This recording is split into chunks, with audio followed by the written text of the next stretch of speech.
जी किरण दीदी।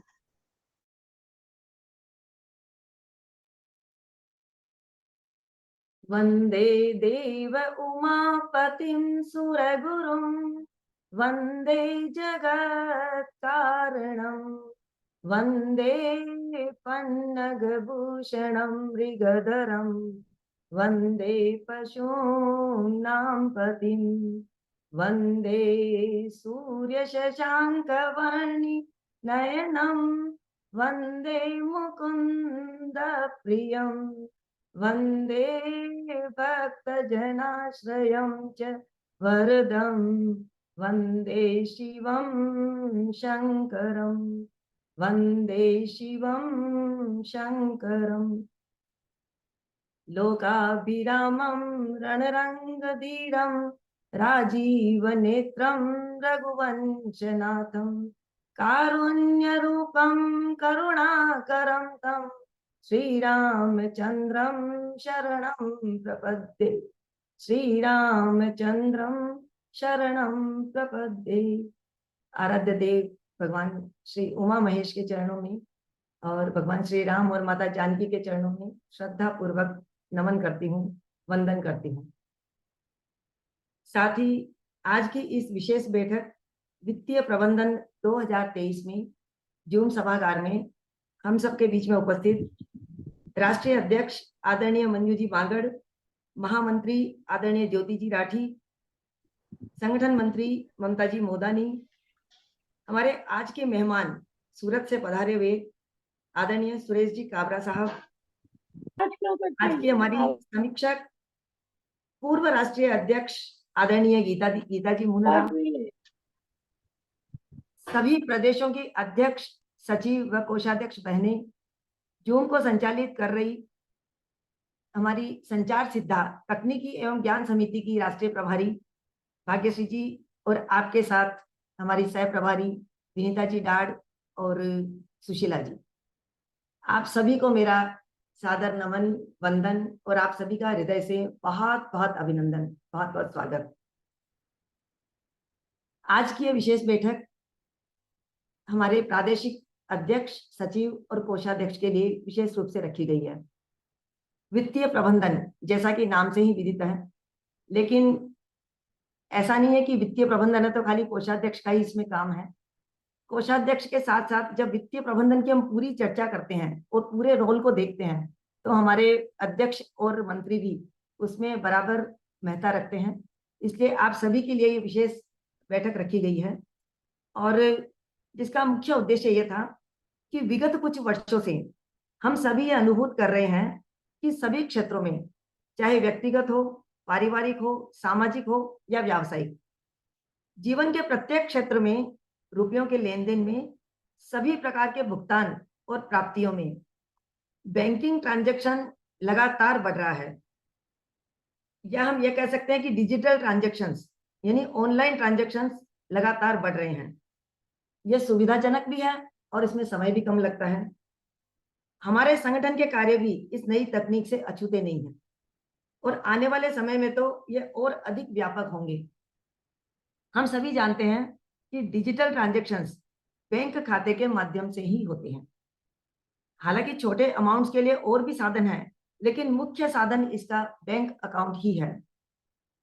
2 दिन पहले मैंने सभी प्रदेशों की कोषाध्यक्ष बहनों से आग्रह किया था कि आपके प्रदेश का बैंक अकाउंट है या नहीं, यदि खुला हुआ है और वो फ्रीज हो गया है तो वैसे, और आपके संगठन का रजिस्ट्रेशन है कि नहीं, आपके पास पैन कार्ड है कि नहीं, इन सब की आप एक बार डिटेल हमें ग्रुप में भेजिए। जो हमारा एक जननिधि कोष निधि ग्रुप बना हुआ है उसमें भेजिए।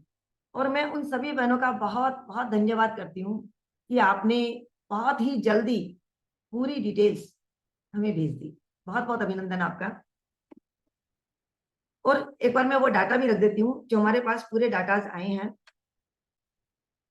देखिए 26 प्रदेशों के डाटा हमारे इसमें आए हैं हमारे पास। नेपाल चैप्टर का नहीं आया और उसका हमारे हमसे इसका ताल्लुकात भी नहीं है क्योंकि नेपाल की अपनी अलग व्यवस्था है, तो उसको हम यहाँ पे कुछ उसका में वो नहीं है, हमारा मतलब भी नहीं है। जो प्रदेशों की डिटेल आई है उसमें 26 प्रदेशों में से 12 प्रदेशों का अकाउंट खुला हुआ है और 12 का आज तक खुला ही नहीं। बराबर रेशियो है ये तो। और 2 प्रदेश ऐसे हैं जिनका अकाउंट खुला हुआ तो था, लेकिन ट्रांजैक्शन नहीं होने की वजह से वो फ्रीज हो गया। और 2 प्रदेश ऐसे हैं हमारे पास जिनका रजिस्ट्रेशन भी है, उनके पास पैन कार्ड भी है और उनका अकाउंट भी बराबर वर्किंग में है। ये 2 प्रदेश हैं, दिल्ली और कर्नाटक। दिल्ली का मैं बताना चाहूंगी कि सत्र 2016 से 19 तक का जो सत्र था, मैं अध्यक्ष थी उस समय वहां की, और तब हमने इसको रजिस्ट्रेशन करवाया था संगठन का, और बड़ी आसानी से हो भी गया था। और 4 प्रदेश ऐसे हैं जिन्होंने अप्लाई किया हुआ है, लेकिन अभी उनका रजिस्ट्रेशन हुआ नहीं है और उनका बैंक अकाउंट भी नहीं है। तो ये तो हमारे डाटा थे। और हम बात कर रहे थे कि हमारे बैंक अकाउंट की, तो संगठन के कार्य में बैंक खाता खोले बिना अब तक तो हमारा सारा काम चल रहा था, लेकिन अब जैसा समय आ रहा है, सभी संगठनों के लिए, चाहे वो राष्ट्रीय स्तर पे हो, प्रादेशिक स्तर पे हो, जिला में या स्थानीय स्तर पर, सभी के लिए बैंक खाता खोलना बहुत आवश्यक हो जाएगा। और इसके लिए दूसरी बात यह भी है कि संगठनों का वित्तीय प्रबंधन सही रूप से हो, पारदर्शी हो। भले ही हमारे फंड्स का लेन देन के ट्रांजेक्शन का आकार छोटा हो या बड़ा, यानी राशि कम या बेसी कितनी भी हो रही है उसमें ट्रांजेक्शन, लेकिन वो कुशलता से हो, अप टू डेट हो और ट्रांसपेरेंट हो। क्योंकि देखिए, हिसाब किताब की पारदर्शिता से समाज में संगठनों की और पदाधिकारियों की विश्वसनीयता बढ़ती है, संगठन के प्रति आदर भाव बढ़ता है और समाज के जन सामान्य का संगठन के प्रति लगाव, रुझान और मान्यता बढ़ती है। बैंक खातों में वित्तीय प्रबंधन में बहुत हेल्प मिलती है हमें, या ये कह सकते हैं कि वित्तीय हिसाब के अच्छे रखरखाव के लिए बैंक खातों का होना बहुत आवश्यक है। अब हम इसके व्यावहारिक पक्ष को जब देखते हैं, तो बैंक खाता खोलने के लिए सबसे पहली आवश्यकता होती है पैन कार्ड और आधार कार्ड की। यहाँ कुछ स्वाभाविक प्रश्न उठते हैं कि अधिकांश पदाधिकारी बहनों के दिमाग में एक चीज उभरती है, एक प्रश्न उभरता है कि बैंक खाता किस नाम से खोलें, बैंक में केवाईसी के लिए किसके नाम के डॉक्यूमेंट्स देवें, पर्सनल डॉक्यूमेंट्स देने से भी बहनें घबराती है, बैंक खाते का ऑपरेशन कैसे हो, संगठन के पदाधिकारी बदलने पर नए पदाधिकारी के नाम कैसे शामिल हो।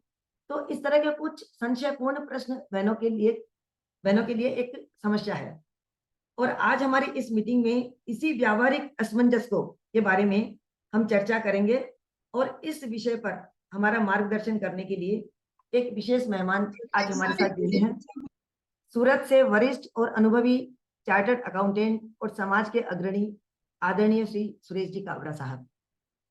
उनको बुलाने से पहले मैं, चूंकि आज हमारे राष्ट्रीय पदाधिकारीगण हमारे साथ में हैं, तो सबसे पहले मैं ममता जी से विनती करती हूँ कि वो आए और अपने संक्षेप में ही शुभकामना संदेश प्रेषित करें। ममता जी मोदानी, हमारी संगठन मंत्री, राष्ट्रीय संगठन मंत्री। धन्यवाद किरण जी। सभागार में उपस्थित हमारी राष्ट्रीय अध्यक्ष मंजू दीदी, महामंत्री ज्योति दीदी, कोषाध्यक्ष किरण जी, हमारे पूर्व राष्ट्रीय अध्यक्ष गीता आंटी और सभी प्रदेश अध्यक्ष भाग्यश्री जी, सभी को मेरा सादर जय श्री कृष्ण।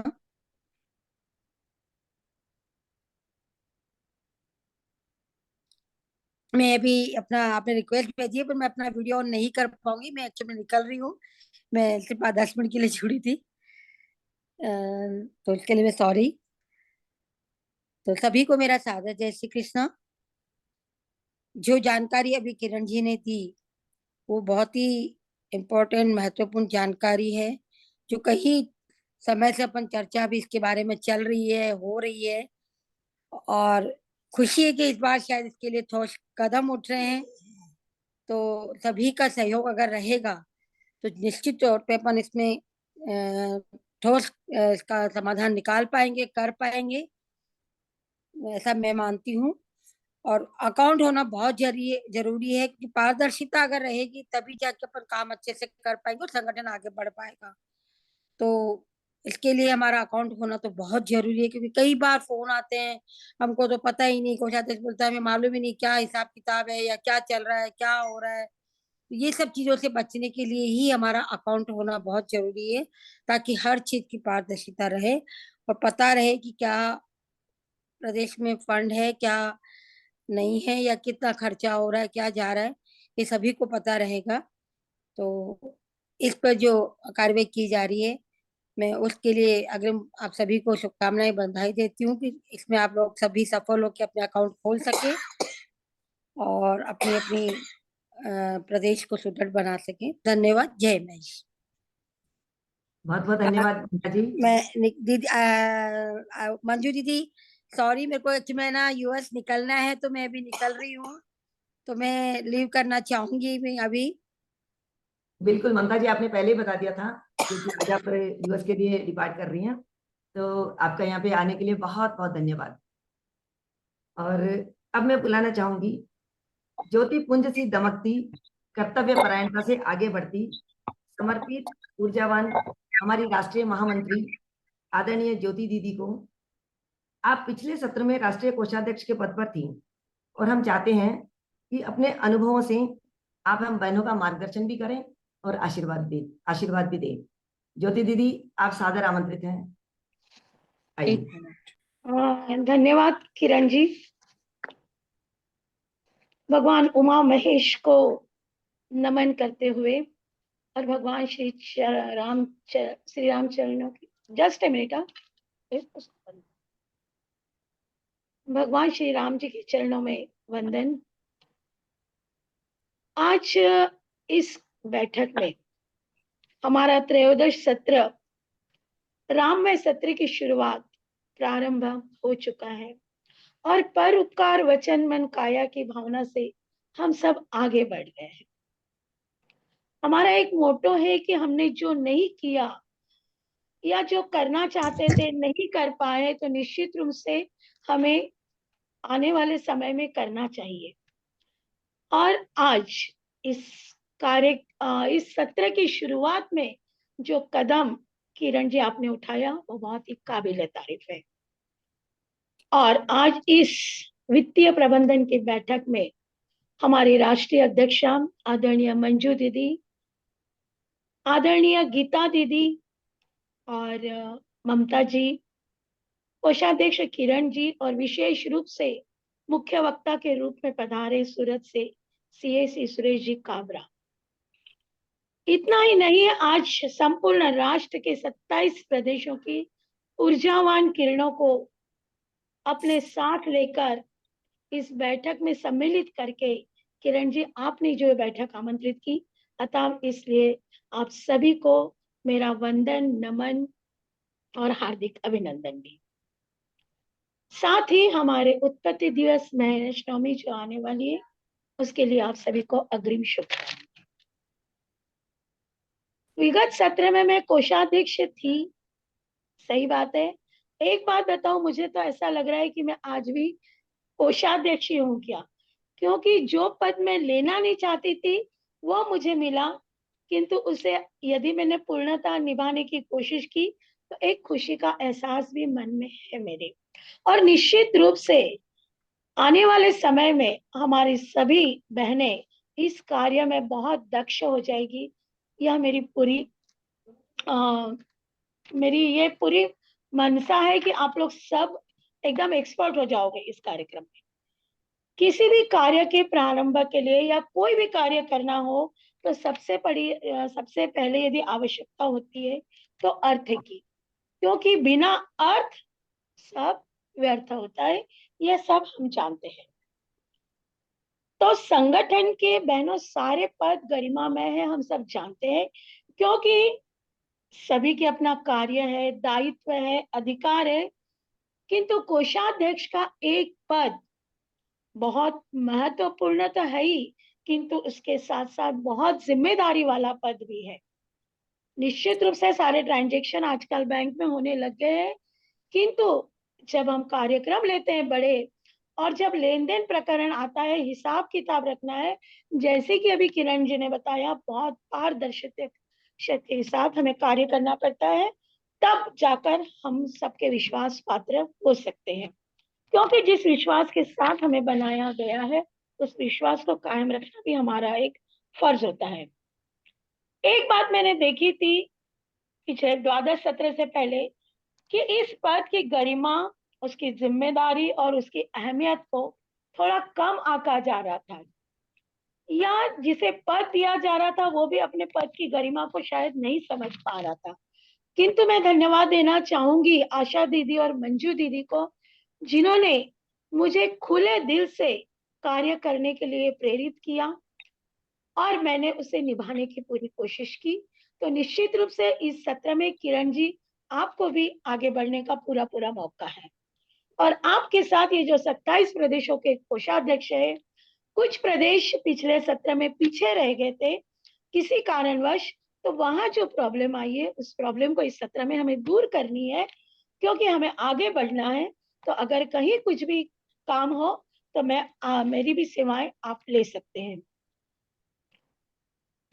हम बहनों ने, मतलब मैं ये कहना चाहूंगी कि जिस के साथ हमेशा एक बात बस छोटी सी कहना चाहूंगी, जितने भी कोषाध्यक्ष बने हैं, कि संगठन में अगर कोई कार्य होता है, अगर कोई कार्यक्रम हम हाथ में लेते हैं, तो सर्वप्रथम अध्यक्ष और मंत्री के साथ बैठकर संपूर्ण कार्यक्रम की रचना करनी चाहिए और एक प्रस्तावित, एक अनुमोदित बजट तैयार करना चाहिए कि इसमें कितना खर्च हो सकता है। देखिए कुछ हद तक इधर उधर होता ही है, किंतु एक अनुमानित बजट तैयार करें ताकि उस हिसाब से हम अपनी इनकम भी कर सके। हमें जितना चाहिए हम उतना पैसा, उतना कोष इकट्ठा कर सकते हैं और उसके बाद एक हमारी क्राइटेरिया रहते हैं, उसी के अंदर हम उसे खर्च करने की कोशिश करते हैं। अगर हमारे पास कोई हमारा गोल नहीं रहता है तो हम उस तरफ सोचते नहीं है और फिर उस खर्च की भी कोई लिमिट नहीं रह पाती है। और ये समाज का पैसा, हम समाज से सहयोग राशि लेते हैं, तो हमें कोई हक नहीं बनता है कि हम फालतू खर्चे करें। अगर हम फालतू खर्चा करेंगे, दिखावा करेंगे, तो निश्चित रूप से समाज जो एकदम सरल हाथों से हमें आज सहयोग देता है वह देना बंद हो जाएगा। और निश्चित रूप से एक बात यह भी बताना चाहूंगी कि कभी भी कोष के लिए कोई भी कार्यक्रम रुकता नहीं है। ये मेरा अपना 42 वर्षों का अनुभव है। जब जब हम कोई अच्छा कार्यक्रम हाथ में लेते हैं जो सामाजिकता के लिए बहुत सही है, अच्छा होता है, तो हर कोई सहृदय से मदद करने के लिए तैयार होता है। क्योंकि वित्तीय प्रबंधन बहनों अगर आपका सही है तो हानि में जाने वाला हमारा उपक्रम लाभ में बदल सकता है, और यदि आपका वित्तीय प्रबंधन ही सही नहीं है तो लाभ में रहने वाला उपक्रम भी हानि में जाता है। यह हम हमारे रोजमर्रा के जीवन में भी अनुभव करते आ रहे हैं। इसलिए सर्वसाधारण यह बात है, इसको हमेशा ध्यान में रखें। हमारी संस्था जो एक सामाजिक संस्था है, उसको हमें कैसे चलाना है इसका आपको बहुत अच्छे से ध्यान रखना होगा। एज ए कोषाध्यक्ष आपके ऊपर बहुत बड़ी जिम्मेदारी है। जागरूकता बहुत आ गई है, किंतु अब आप क्या है यह न देखते हुए आप में क्या है यह हमें देखना जरूरी हो गया है। क्योंकि दिल और दिमाग से यदि आप काम करोगे तभी आप बहुत आगे बढ़ोगे, यह मेरा विश्वास है। आप अच्छे से काम करते रहिए और यूं ही निरंतर आगे बढ़ते रहिए, यही मेरी शुभकामना है। किरण जी और उनके टीम को अगेन अगेन मेरी बहुत बहुत अभिनंदन भी करना चाहूंगी और हार्दिक शुभकामनाएं देनी चाहूंगी इस सत्र के लिए कि आप जिस मोटो को लेकर चल रही है आपका पूरा हो। हम सबका सहयोग आपके साथ है। धन्यवाद। जय महेश। बहुत बहुत धन्यवाद दीदी, बहुत बहुत धन्यवाद। आपने अक्षरशः बहुत ही अच्छी जानकारी, अच्छा मार्गदर्शन हम बहनों को दिया है। और जो बातें बताई है बहुत बारीकी से सीखने वाली है। और मैं पूरी इसकी हमारा पूरा पूरा प्रयास भी रहेगा, पूरी कोशिश रहेगी। मेरे सहित जितने भी कोषाध्यक्ष बने आज यहाँ पर हैं और अध्यक्ष और मंत्री भी जो जिन्होंने सुनी ये बात, वो पूर्ण रूप से इसका लाभ लेते हुए अपने कामों को आगे बढ़ाएंगे और हमेशा संगठन में सार्थक काम करते हुए अपने पद को सुशोभित करेंगे। बहुत बहुत धन्यवाद दीदी आपके इस महत्वपूर्ण मार्गदर्शन के लिए। Thank you. अब मैं बुलाना चाहूंगी सुंदर शब्दों के प्रयोग से जो अपनी लेखनी में निखार लाती है, वाणी से सरस्वती पुत्री होने का आभास दिलाती है, अनेक संस्थाओं में सेवारत अपना जीवन सार्थक बनाती है और ऐसे हमारी प्रिय मंजू दीदी राष्ट्रीय अध्यक्ष के पद को सजाती है। मंजू दीदी, आप सादर आमंत्रित हैं। अपने मार्गदर्शन व आशीर्वाद से हम सबको अनुग्रहित कीजिए। मंजू दीदी। हृदयग्राही धन्यवाद ज्ञापन किरण जी आपको। जय उमा महेश, जय श्री राम। शिव ही संसार है और शिव ही मुक्ति का द्वार है। शिव ही संसार है, शिव ही मुक्ति का द्वार है और शिव ही जगत का आधार है। शिव बिना तो मानो जीवन ही बेकार है। शिव बिना तो मानो जीवन ही बेकार है। ऐसे हमारे समाज के उत्पत्तिकर्ता भगवान उमा महेश के चरणों में करबद्ध प्रणाम, कोटि कोटि नमन। प्रभु सियाराम का मधुर स्मरण, माँ भारती का वंदन और सभी ज्येष्ठ व श्रेष्ठ बहनों, राष्ट्रीय पदाधिकारियों एवं आप सभी विशेष रूप से उपस्थित मुख्य वक्ता के रूप में सूरत से पधारे सीए भाई सुरेश जी काबरा का हार्दिक अभिनंदन। राष्ट्रीय अध्यक्ष के रूप में मैं आभार व्यक्त करना चाहूंगी हमारी पूर्व राष्ट्रीय अध्यक्ष आदरणीय गीता दीदी का, जिनका मार्गदर्शन आज के संयोजन का प्रमुख कारक है। बधाई देना चाहूंगी हमारी राष्ट्रीय कोषाध्यक्ष प्रिय किरण जी का, जिन्होंने इसकी महत्ता को समझते हुए इस बैठक के आयोजन का प्रयास किया। किरण जी, निश्चय ही आज आपने यह जो प्रयास किया है, यह वास्तव में कुछ नया करने का हमें सभी को प्रेरणा देगा और हमारे संगठन की आर्थिक स्थिति को भी बहुत बहुत मजबूत करेगा। राष्ट्रीय कोषाध्यक्ष के रूप में मैं विशेष रूप से आज के इस सुंदर से कदम के लिए आपको बहुत बहुत बधाई देती हूँ। हमारी उपस्थित राष्ट्रीय पदाधिकारी ज्योति जी, ममता जी तो शायद चले गए हैं, पर ज्योति जी, आप सभी के द्वारा दी गई प्रदत्त शुभकामनाओं को भी मैं नमन करती हूँ। ज्योति जी, जैसा कि आपने अभी सुना, गत सत्र में हमारी राष्ट्रीय कोषाध्यक्ष रही हैं।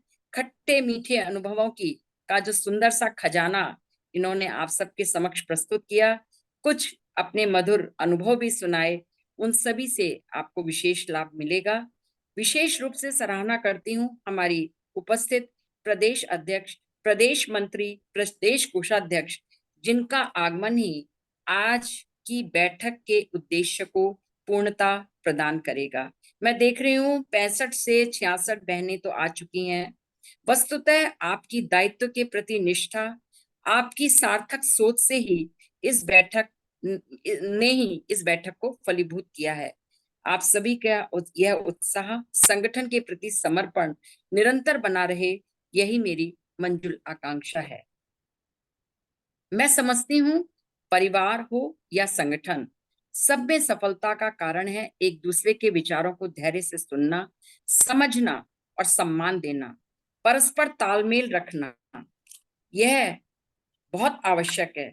और चूंकि हमारा संगठन श्रृंखलाबद्ध संगठन है, जिसमें प्रदेश, राष्ट्रीय व स्थानीय संगठन के बीच की सबसे मजबूत कड़ी है, अतः प्रदेश की कार्यशैली सर्वश्रेष्ठ होना चाहिए। प्रदेश अध्यक्ष, प्रदेश मंत्री, कोषाध्यक्ष का संतुलन, परस्पर सामंजस्य नितांत आवश्यक है और आर्थिक दृष्टि से सुदृढ़ होना भी बहुत जरूरी है, क्योंकि संस्था के सफल संचालन में, जैसा कि हम सभी जानते हैं, कि धन की भी महती आवश्यकता होती है। अतः कोष के निर्वहन में, वित्तीय प्रबंधन में कोषाध्यक्ष की पारदर्शी महत्वपूर्ण भूमिका है। जैसा कि अभी हमारा त्रयोदश सत्र का शुभारंभ हुआ है और संगठन में सबसे पहला जो हमारा एक प्रयास होता है, वो सब्सक्रिप्शन इकट्ठा करना होता है सदस्यों का, और फिर उसका आजकल डिजिटल ट्रांजैक्शन भी खूब हो रहा है। अतः इसके लिए बैंक में अकाउंट खोलना संगठन का सबसे पहला कदम है। क्योंकि हमारी संस्था भी रजिस्टर्ड नहीं है, आप सभी जानते हैं, और बैंकों के नियम भी पहले से पेचीदा हो चुके हैं। अतः इस कार्य को संपन्न करने में काफी कठिनाई आ रही है, और जैसा कि अभी हमने किरण जी से कुछ बातों की जानकारी भी हमें प्राप्त हुई, इसी को ध्यानार्थ आज की बैठक में यह विषय लिया गया है। निश्चय ही आप सभी को इससे अवश्य लाभ होगा, आपके प्रश्नों के उत्तर भी मिलेंगे और आपका डर, आपकी परेशानियां भी दूर होगी। ध्यान रखिएगा कि हर नई शुरुआत डराती है, हर नई शुरुआत डराती है, लेकिन याद रखिए सफलता मुश्किलों के पार ही नजर आती है, सफलता मुश्किलों के पार ही नजर आती है। सीए भाई श्री सुरेश जी काबरा का वक्तव्य भी बहुत ध्यान से सुने और यदि कोई जिज्ञासा हो तो अवश्य पूछें। निश्चय ही इतने व्यस्त समय में समय निकालकर वह यहाँ उपस्थित हुए, उनका मैं दिल से बार बार धन्यवाद करती हूँ।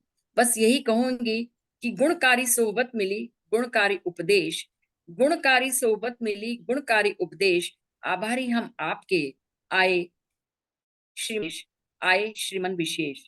आपके प्रति कृतज्ञता ज्ञापन करते हुए सभी को मेरी महेश नवमी की बहुत बहुत शुभकामनाएं। हम सभी अपने स्थान पर धूमधाम से महेश नवमी का पर्व हर्षोल्लास से, जोश जुनून से मनाएं। और जैसा कि आप सभी को विदित है कि 27 मई को हमारे अखिल भारतवर्षीय महेश्वरी महिला संगठन द्वारा भी शाम को 5 से 7 बजे जूम पर एक बहुत सुंदर सांस्कृतिक संध्या का आयोजन किया जा रहा है।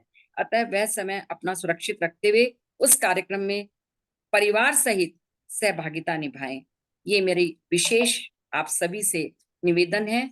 और अंत में मैं आज की इस बैठक के लिए पुनः आप सभी को बहुत बहुत शुभकामनाएं देती हूँ कि यह बैठक पूर्णतः सफल हो, जिस उद्देश्य से आयोजित की गई है उसमें हम फलीभूत हों। बस यही कहना चाहूंगी कि हवाओं से रिश्ते पुराने हैं, हवाओं से रिश्ते पुराने हैं, किरण में दीपक फिर भी जलाने हैं, किरण में दीपक फिर भी जलाने हैं, दृढ़ निश्चय मेहनत श्रद्धा से हाथ लिए दायित्व निभाने हैं, हाथ लिए दायित्व निभाने हैं। धन्यवाद। जय श्री राम, जय उमा महेश। बहुत बहुत धन्यवाद दीदी, बहुत बहुत हृदय से आपका अभिनंदन और साधुवाद। बहुत सुंदर शब्दों में आपने हमारा मार्गदर्शन भी किया है और आशीर्वाद भी दिया है। ये एक सत्य है कि अभी जैसे पहले दीदी ने भी बोला कि बिना अर्थ सब व्यर्थ, और कई प्रसंगों पर यह बात बोली भी जाती है कि सब कुछ पैसा ही नहीं होता, लेकिन हम समझते हैं कि सब कुछ तो नहीं होता, लेकिन बहुत कुछ होता है।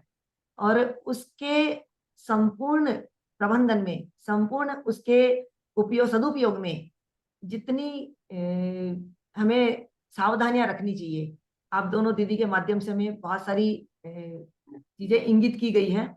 उनका सभी बहनें जितनी भी आज यहाँ पर जुड़ी हुई है, वो सभी पूरा ध्यान रखते हुए और आज की इस पूरी वर्कशॉप को हम एक वर्कशॉप नाम दे सकते हैं इसको, पूरे भाई साहब द्वारा दिए गए वक्तव्य को ध्यान से सुनकर इसका संपूर्ण लाभ उठाएंगी। अब मैं भाई साहब को बुलाने से पहले 2-3 बातें पहले बहनों से कहना चाहूंगी कि एक तो आप अपने पास कुछ रिटर्न यदि आपने सामग्री रखी है तो उसमें आप लिख भी सकते हैं। बड़े ध्यान से आप सारी बातें सुनेंगे, बड़े गंभीरता से आप सारी इन बातों को समझेंगे। और लेफ्ट कर गए हैं किरण जी, भाई साहब लेफ्ट कर गए। इसमें आया है भाग्यश्री जी जो आज बहुत सुंदर से जूम संभाले हुए, जरा देखिए।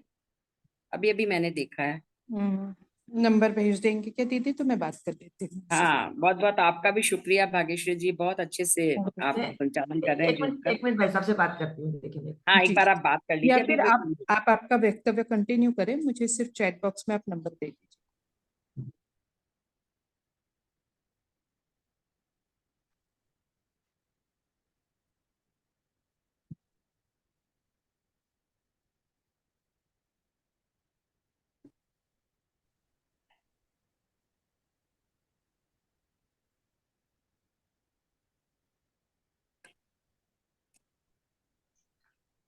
मैंने भाग्यश्री जी दे दिया आपको नंबर जी।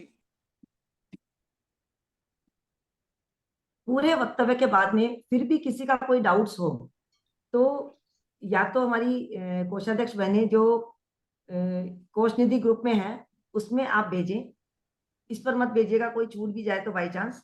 और या मुझे पर्सनल पे कोई प्रदेश अध्यक्ष या सचिव करे तो मुझे पर्सनल नंबर पे आप मैसेज भेजें, तो उन सभी प्रश्नों का हम संशय दूर करवाने की पूरी कोशिश करेंगे। और इसके बाद हम चाहेंगे कि ये हमारे भाग्यश्री जी जैसे ही भाई साहब आ जाए बताइएगा। जी जी। किरण जी, जब तक मैं भी अपनी बात रख सकती हूँ, हाँ, अगर मेरे ख्याल से टाइम का यूटिलाइज करें किरण जी, जी तब जी। तक दीदी तो बोल देंगी। ठीक है, मैं दीदी बुलाती हूँ। गीता दीदी आपका भी मैं बहुत अभिनंदन करती हूँ, और विशेष रूप से मैं गीता दीदी की के प्रति कृतज्ञता प्रकट करती हूँ कि इस आज की जो बैठक है इसमें गीता दीदी का बहुत सपोर्ट भी है और मेरे लिए पूरी पूरी प्रेरणा है। आपने क्योंकि गीता दीदी खुद ट्रस्ट संभालती है, और ये बैंकिंग से संबंधित या अकाउंटेंसी से संबंधित कोई भी जानकारियां होती है तो इनकी आप रुचि भी रखती है उन सबको जानने में, और आप खुद भी नॉलेज रखती हैं। तो अच्छे से बातचीत हुई हमारी, और आपने बहुत सपोर्ट किया मुझे, तो मैं विशेष रूप से अभिनंदन करते हुए और एक बार गीता दीदी को आमंत्रित करती हूँ कि आप भी अपने भाव रखिएगा, अपने विचार रखिएगा। धन्यवाद किरण जी। चूंकि आप सभी बहनों को सबसे पहले राम राम, और चूंकि जैसा कि अभी मंजू जी ने, ज्योति जी ने, किरण जी ने सबने अर्थ की बात की है, और अर्थ की बात, हमारे महिला संगठनों के तो सारे प्रोजेक्ट बहुत ही प्रॉफिट में चलते हैं, तो हम ये समझ सकते हैं कि मदर मैनेजमेंट की बात जो हमारे घर परिवारों में होती है वही हमारे संस्थाओं में भी होती है। क्योंकि एक माँ घर की अर्थव्यवस्था कैसे संभालती है, वो कैसे जो उसको खर्च करने के लिए मिलता है उसमें से कुछ बचा भी लेती है, कुछ रिजर्व फंड में भी रख लेती है, और सबकी आवश्यकताओं की पूर्ति भी करती है। तो एक बेसिक चीज एक माँ में प्रकृति प्रदत्त है ही। बाद में जब बच्चे बड़े होते हैं, बच्चों को जब पॉकेट मनी देती है माँ, वहीं से उनका अर्थशास्त्र शुरू हो जाता है कि माँ बच्चे को पॉकेट मनी देने के बाद जब तक पुराना हिसाब नहीं आता है तब तक नया जेब खर्च नहीं देती है। तो इसका मतलब बच्चों से शुरू से ही अकाउंट्स माँ सिखा देती है। बाकी हमारी औपचारिक शिक्षा तो है ही, लेकिन ये एक विषय जो अकाउंट्स का है, महिलाओं के लिए एक रूखा सूखा विषय माना जाता है हिसाब को। लेकिन अगर इसको इंटरेस्टिंग तरीके से हम इंटरेस्ट लेके करें तो ये रूखा सूखा विषय में भी काफी रस आने लग जाता है। हम घर का हिसाब रखते हैं, अब पता नहीं कितनी बहनें डे टू डे अपने हिसाब रखती है, लेकिन अक्सर कई बहनें रखती है और 1 महीने के बाद वो हिसाब मिलाने का भी प्रयास रहता है। अगर वो हिसाब नहीं मिलता तो शायद कुछ बेचैनी सी भी आ जाती है। यही चीज संस्था के हिसाब रखने में भी होनी चाहिए, क्योंकि कोषाध्यक्ष की जवाबदारी एक बहुत बड़ी जवाबदारी होती है। अक्सर देखा गया है संस्थाओं में कि या तो अध्यक्ष और मंत्री मिलकर सारा ट्रांजैक्शन करते हैं, या अध्यक्ष और कोषाध्यक्ष मिलकर करते हैं, या सेक्रेटरी और कोषाध्यक्ष मिलकर करते हैं। लेकिन ये चीज सामूहिक जवाबदारी है। पैसा कहाँ से आया, कैसे खर्च हो रहा है, करना कैसे है, इसका प्लानिंग ये सब सबको मिलकर करना चाहिए। पहले छोटे ग्रुप में, कोर ग्रुप में, बाद में बड़े ग्रुप में आपके पदाधिकारियों के साथ। और पूरा बजट, जैसा कि ज्योति जी ने बताया, बजट हमेशा बनाकर चलेंगे तो कभी भी नुकसान नहीं होगा। और एक टिप मैं देना चाहती हूँ कि बजट हमेशा बड़ा बनाए। बजट जब सर बड़ा ज्वाइन होगा कीजिए। तो खर्च कम होंगे और हमारा प्रॉफिट अपने आप हो जाएगा। तो बजट को हमेशा बड़ा रखिए और बार बार कितना आया इसकी गिनती मत करिए। एक व्यवहारिक बात है। और खर्च मिनिमम करने की कोशिश करिए कि कहाँ हम खर्च मतलब बचा सकते हैं। एक बिजनेस का एक रूल है कि जितना सस्ता आप खरीदेंगे उतना आपको प्रॉफिट होगा। तो बेचना तो बाजार भाव से रहता है, तो हम कितना अच्छी तरीके से फंड को मैनेजमेंट कर सके, ये हमारे सब कार्यकर्ताओं की ड्यूटी होती है। और कोषाध्यक्ष, अध्यक्ष और मंत्री कम से कम मॉनिटरिंग हमेशा अपने कार्यक्रमों के टाइम खर्च पर हमेशा रखेंगे तो ये बहुत अच्छा होगा। क्योंकि बैंक अकाउंट खोलने की बात हो रही है, तो बैंक में अकाउंट खोलने की सामान्य प्रक्रिया तो काफी कुछ सबको पता है, विशेष प्रक्रिया आज सुरेश जी भी बताने वाले हैं। लेकिन सर ज्वाइन हो गए बैंक हैं। में अकाउंट खोलने जो प्रॉब्लम्स कहीं कहीं आ रही है, उसमें हमारे पास सीए बहनें भी बैठी हैं। जब हम पैन कार्ड बनवाते हैं, पैन कार्ड, हमारी नियमावली और हमारा संस्था का नाम जो हम बैंक में लिखते हैं, उसमें स्पेलिंग मिस्टेक बिल्कुल नहीं होना चाहिए। कभी कभी हम इस बात को ध्यान में नहीं रखते और 1-2 अक्षर की भी स्पेलिंग मिस्टेक होती है, तो हमें परेशानी का सामना करना पड़ता है। तो ये मैथमेटिक्स है, इसमें छोटी-मोटी गलतियां भी माफ नहीं होती है। मेरा कहने का मतलब ये है कि बहुत ही सावधानी से करना होता है और जब सामंजस्य की बात टीम के साथ टीम वर्क करना होता है तो भगवान महेश हमारे आराध्य देव कितना सुंदर उदाहरण है कि वो सब सामंजस्य उनके परिवार में विपरीत स्वभाव वाले लोग भी सामंजस्य बना के चलते हैं। हम सब सामाजिक प्राणी हैं, अलग-अलग परिवारों के अलग-अलग परिवेश से आए हैं। स्वभाव में भिन्नता हो सकती है लेकिन हमारा एक्शन और प्लान एक जैसा है और हम लोगों को इस वित्तीय प्रबंधन को बहुत ही सुंदर तरीके से सजाना है, तभी हमारा संगठन अच्छा काम कर सकेगा। अभी बैंक खाते खोलने में जितनी परेशानियां आ रही है, सब जगह से जब मेरे पास फोन आने लगे कई छोटे-छोटे गांवों से भी, तो फिर मैंने किरण जी को ये बोला।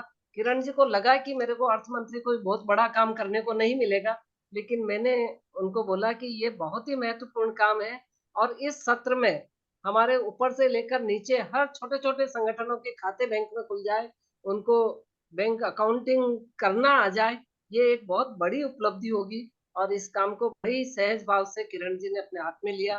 उन्होंने करीब 1 महीने से सब तरफ जानकारी इकट्ठा करके और इस आज की मीटिंग का प्लान किया।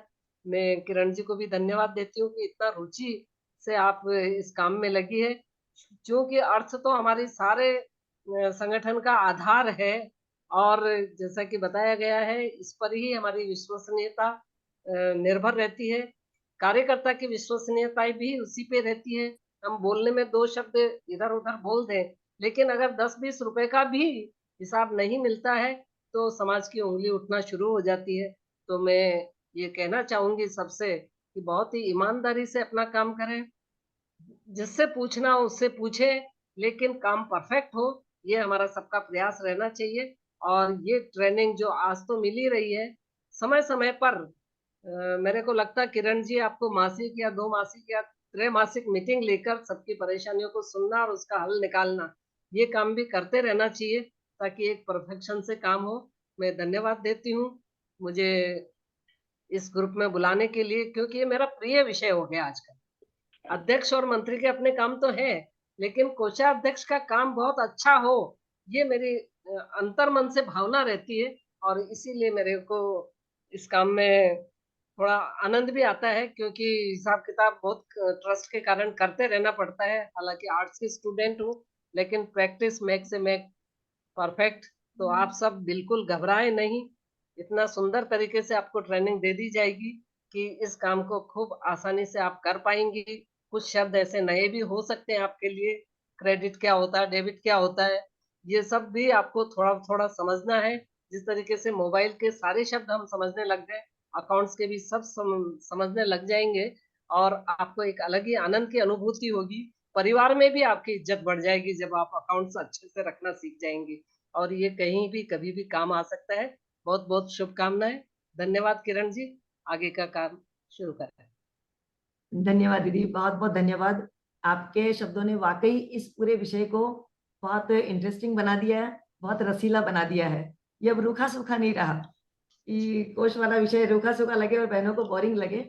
तो निश्चित रूप से ये सारी जानकारी जो अभी आपसे सुनी है, बहनें इसको धारण करेंगी और अनुरूप अपने आप को पूरी तैयार करेंगी कि आगे की कार्यप्रणाली हमने कैसे चलानी है।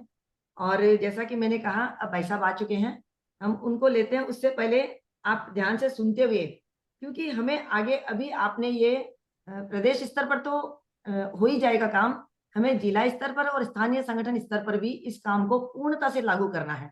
एक-एक इकाई का हमारा अकाउंट खुले, बैंक अकाउंट खुले और सभी अपने कामों को डिजिटली करना शुरू कर दें और इन सब चीज़ों को समझना शुरू कर दें। ट्रांसपेरेंसी से सारे हमारे अकाउंट्स क्लियर हो, तो सबके सामने एकदम ट्रांसपेरेंसी रहे, तो ये हमें किरण जी आगे बढ़ाना ही है। एक जैसा सेकंड मैं कहना चाहती हूँ कि आपकी रुचि को देखते हुए ऐसा लगता है कि 4-6 महीने में हमारे हर संगठन का खाता खुल जाएगा और एक विश्व रिकॉर्ड भी हम बना देंगे। दीदी रिकॉर्ड बनाने तो महिला संगठन की नियति हो गई है और हमारी मास्टरी भी हो गई है इसमें। तो नहीं, हम ये चाहेंगे कि अभी बहनें मतलब इसको पूरे आज की क्लास को अटेंड करते हुए अभी से ही लगेंगी तो हो सकता है हम बहुत अच्छी रिपोर्टिंग हमारी आने वाली मीटिंग में जो नासिक में होने वाली है कार्य समिति बैठक, उसमें भी हमारी इसकी बहुत अच्छी रिपोर्ट सबके सामने आ जाएगी। और हम विशेष रूप से मैं अपने प्रदेशों को ये बहुत मोटिवेट करना चाहती हूँ इसके लिए कि प्रदेश के साथ साथ वो अपने जिला संगठनों का भी आगे से आगे खुलाए। और आज के बाद जैसे अभी गीता दीदी ने कहा, आगे भी हमें कोई भी उनको जहां भी जरूरत पड़ेगी हम पूरी तरह तैयार रह के उनके साथ पूरी साथ में कदम से कदम मिलाकर जहां कहीं भी उन्हें कोई क्लास की जरूरत पड़ेगी, उन्हें कोई भी पर्सनली पूछना होगा या ग्रुप में पूछना होगा या कोई जूम पर वापस कोई एक हमें बैठक करनी होगी, हम सबके लिए तैयार रहेंगे। तो अब मैं पुनः आदरणीय सुरेश जी भाई साहब, आप इस मीटिंग में आपका फिर से बहुत बहुत स्वागत और अभिनंदन करते हैं।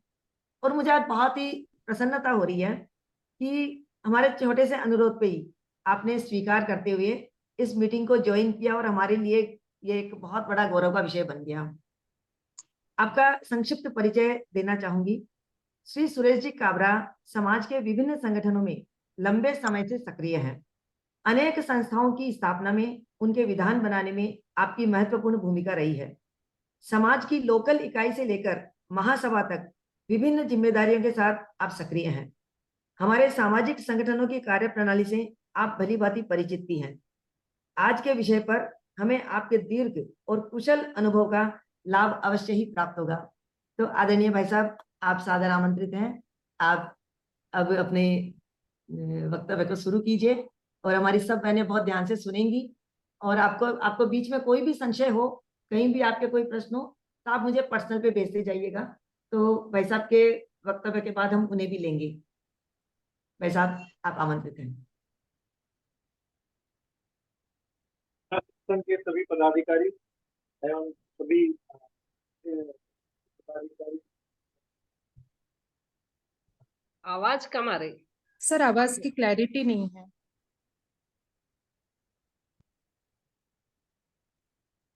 हेलो। हाँ अब ठीक है आ रही सर। है, बहुत अच्छा आ रही है। हाँ, आज मुझे ये मौका मिला आप लोगों से बात करने का, क्योंकि पेशे से चार्टर्ड अकाउंटेंट हूँ। तो वित्तीय कोई भी बात आती है और उसमें भी स्पेशली इनकम टैक्स या टैक्सेशन से रिलेटेड हो, संगठन से रिलेटेड हो, तो कुछ आनंद और बढ़ जाता है बोलने का। गुजरात प्रांत में मैं कोषाध्यक्ष भी रहा हुआ हूँ पिछले सत्र के पिछले सत्र में, यानी 19-22 वाले सत्र में, 19-22 के पहले वाले सत्र में, 17 से 19 वाले में, उसमें मैं कोषाध्यक्ष था। तो कई जगह ऐसा लगता है कि समयानुकूल जो बैंकिंग प्रणाली और जो सरकारी सिस्टम अब डेवलप हो गए हैं, उनके अनुसार हमको अब खाली कैश बुक के हिसाब से या रोकड़ में व्यवहार करना बड़ा मुश्किल हो गया। मैंने बहुत सारी जगह देखा है, जब छोटी दुकान में भी हम जाते हैं और कुछ कलम पेंसिल या कुछ भी खरीदना होता है, तो मैंने देखा है कि बच्चे गूगल पे से पेमेंट कर रहे हैं। 40 रुपए का पेमेंट भी गूगल पे से हो रहा है, 20 रुपए का पेमेंट भी गूगल पे से हो रहा है। इसका मतलब डिजिटल ट्रांजेक्शन बहुत बढ़ गए हैं। और इनकी वजह से जो बाद में हमारी वर्किंग है, वो बिना बैंक अकाउंट के अब असंभव सी है। संभव तभी है जब हम बैंक अकाउंट रखें, क्योंकि हर छोटा आदमी, चाहे कारीगर हो, चाहे मीटिंग में माइक वाला हो, चाहे मीटिंग में खाना बनाने वाला, खाना परोसने वाला हो, हमें जो कैटरिंग सर्विसेज देता है वो हो, गूगल पेमेंट के अलावा कोई बात करता ही नहीं है। बोलता ठीक है सर, आप गूगल पे कर दीजिए। अब उसके लिए बैंक अकाउंट होना जरूरी है और गूगल पे के हिसाब से अकाउंट होना जरूरी है। कुछ फंड्स हमारे पास होते हैं तो ऐसा लगता है कि पर्सनल व्यक्तिगत अभी रखना उचित नहीं लगता है। सबको ऐसा रहता है कि मैं कहीं बैंक में एफडी करवा दूं। तो बैंक में एफडी करवाना या बैंक में अकाउंट खोलना है तो सबसे पहला सवाल आता है परमानेंट अकाउंट नंबर, जिसको हम शॉर्ट में पान कहते हैं। अब पान का स्वाद तो कुछ और होता है, लेकिन ये पान खाने वाला नहीं है और ये कुछ आंकड़ों से संबंधित पान है। तो उस पान को हमें ध्यान संख्या, तो स्थायी लेखा संख्या और भाई साहब मतलब आवाज बीच जा बीच रही में है बार आपकी बार। आवाज जा रही है बीच बीच में आपकी। तो अब नेटवर्क की ही प्रॉब्लम हो है मेरे पास। अच्छा अच्छा जी। पान की जो व्यवस्था है, इसके लिए व्यक्तिगत पान तो सबके पास होता है। अब इसमें जो संगठन से संबंधित बातें हैं, उनमें हम ध्यान दें तो ये बहुत ही जरूरी हो गया है कि संगठनों का अपना एक अस्तित्व को बताने वाला कोई ना कोई एक विधान या कोई एक पत्रक होना चाहिए। अब बहुत सामान्य सी परिस्थिति में हम देखें तो जो छोटे हमारे जिला स्तर पे या स्थानीय स्तर पे, इनमें कोई विशेष विधान नहीं होता है, और विधान नहीं होने की वजह से, या विधान होता है तो रजिस्टर्ड नहीं होता है, तो विधान विधान नॉर्मली छोटे छोटे जो बनते हैं या उनमें ये सर आप अलग मोबाइल से भी ज्वाइन कर पाएंगे प्लीज, क्योंकि आवाज का बहुत इशू हो रहा है, बीच में की चीजें गायब हो हो रहा है ना। जाएगी मैं तो मोबाइल बच्चों को से कनेक्ट तकलीफ हो करने की कोशिश जाएगी। करता हूँ, मोबाइल से कनेक्ट करता हूँ मैं। जी जी प्लीज प्लीज। हाँ।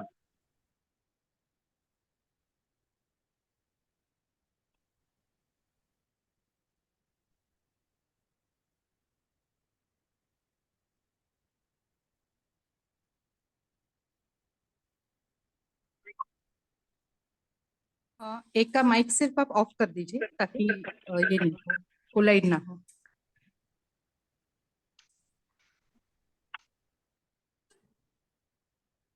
हाँ जी, अभी आवाज जी सर, बराबर है?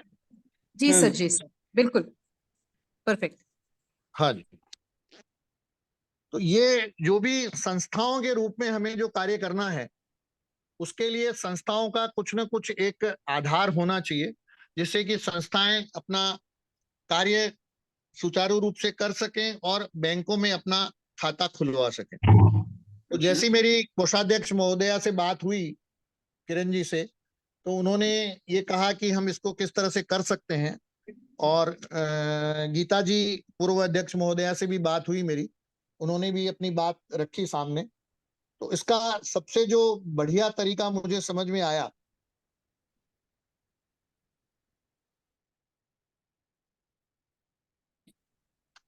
एक छोटा सा प्रारूप तैयार करना पड़ेगा, जिसका मैंने इंग्लिश में एक ड्राफ्ट भेजा हुआ है किरण जी को और गीता जी को।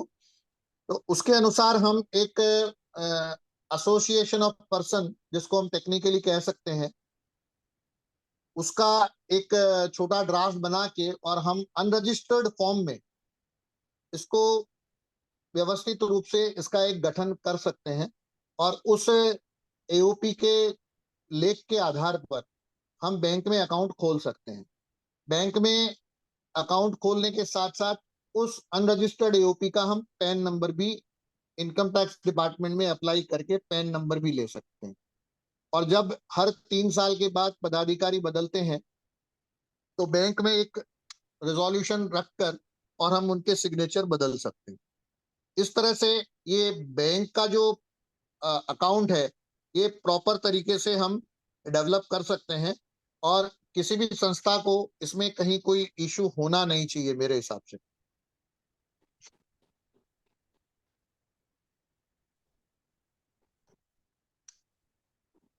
बैंक अकाउंट खुलने के बाद और ये एसोसिएशन ऑफ पर्सन का जो भी लेख आप बैंक को दे देंगे, तो बैंक में किसी तरह की समस्या नहीं रहेगी और आप आराम से अपना खाता खोल सकेंगे।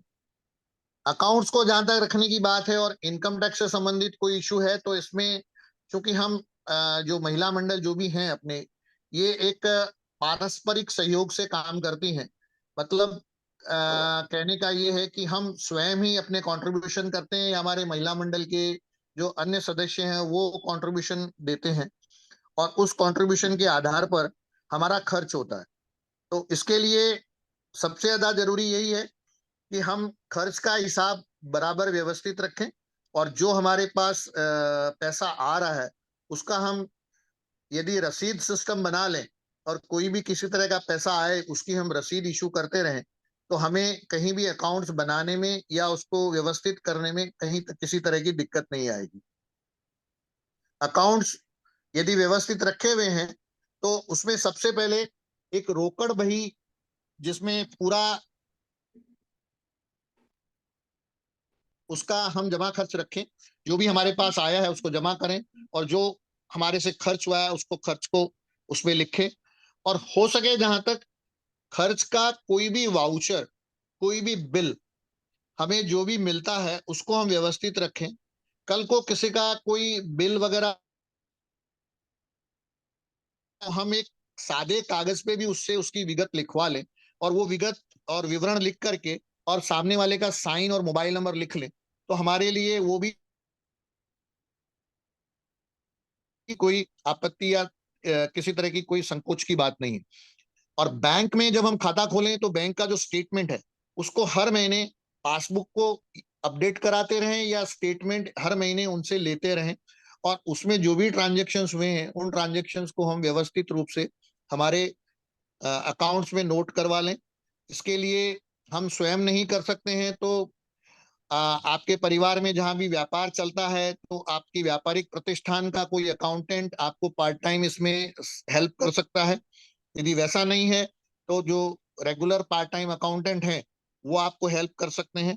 उनको आप हर महीने अपना हिसाब दे करके और उनसे अकाउंट बनवा सकते हैं। आजकल कंप्यूटर सिस्टम पे अकाउंट तैयार हो जाते हैं, इसलिए ऐसा कोई समस्या उसमें नहीं खड़ी होती है कि हमें अकाउंट्स किस तरह से लिखना है।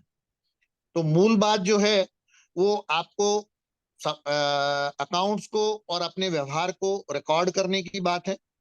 वैसे महिलाएं अपना परिवार का जो भी खर्च चलाती हैं उसमें तो एकदम एक्सपर्ट होती हैं, मैं समझता हूं, और किसी तरह का कोई इश्यू उसमें होता नहीं है।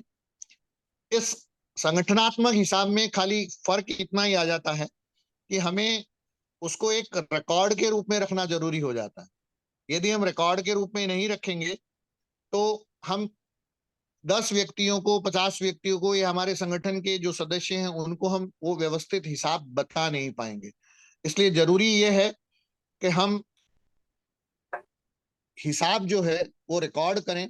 रिकॉर्ड करे बिना वो व्यवस्था चल नहीं पाएगी। इसलिए खाली हमने पैसा लिया और खर्च कर दिया ऐसा नहीं करके और हम व्यवस्थित रूप से हिसाब रखें। सबसे ज्यादा जरूरी है हिसाब रखना। यदि हिसाब हमारा सही है, हिसाब हमारा रिकॉर्ड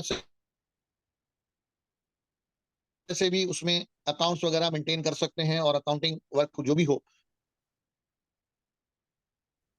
व्यवस्थित सबके सामने प्रस्तुत कर सकते हैं। जब भी हमारी मीटिंग हो उसमें हम प्रस्तुत कर सकते हैं, इसलिए उसमें दिक्कत नहीं आती है कोई। अकाउंट्स में और कोई विशेष ऐसा कुछ मुझे नजर नहीं आता है।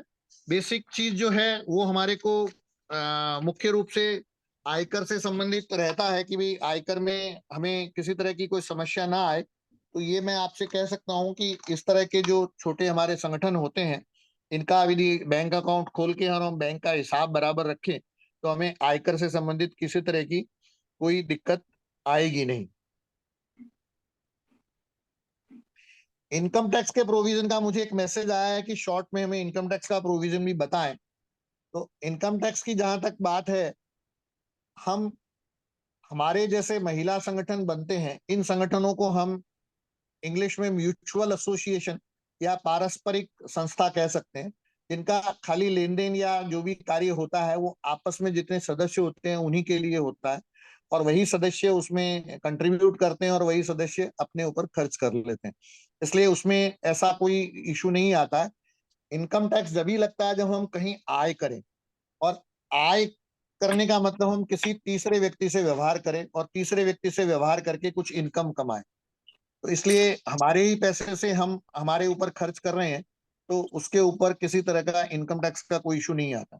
हाँ, यदि आप ट्रस्ट के रूप में या सोसाइटी के रूप में संस्था को रजिस्टर्ड करवा लेते हैं तो रजिस्टर करवाने के बाद इनकम टैक्स की फॉर्मेलिटी ज्यादा बढ़ जाती है।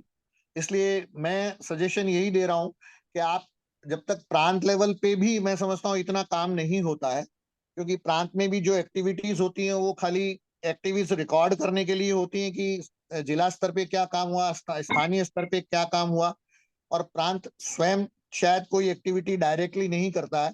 कोई ना कोई जिला संगठन या कोई ना कोई स्थानीय इकाई उसका भार वहन करती है, और उस जो भी खर्च का हिसाब है या जो भी उसमें आय व्यय है वो जिला स्तर पे या स्थानीय स्तर पे वो होता है। तो प्रदेश को बहुत कम वो खर्च करना पड़ता है।